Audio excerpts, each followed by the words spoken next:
Train কিন্তু আবারও চালু হতে যাচ্ছে। ভিডিওটা সবাই শেয়ার করে সবাইকে দেখার সুযোগ করে দিবেন।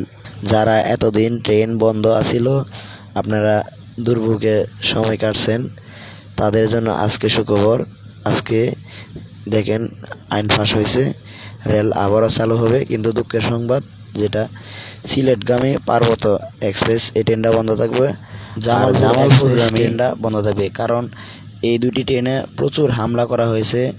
সিলেটগামী পার্বত্য এক্সপ্রেস ট্রেনের 14টা কোচ ভেঙে এবং জ্বালিয়ে দেওয়া হয়েছে, এবং জামালপুরগামী এক্সপ্রেস ট্রেন যেটা, সেটা আপনার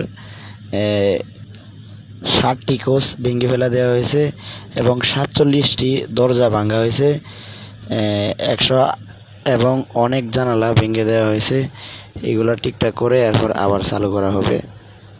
ধন্যবাদ সবাইকে, শেয়ার করে ভিডিওটা সবাইকে দেখার সুযোগ করে দেন, সবাই যেন আবার ট্রেনে ভ্রমণ করতে পারে। ধন্যবাদ। আসসালাম।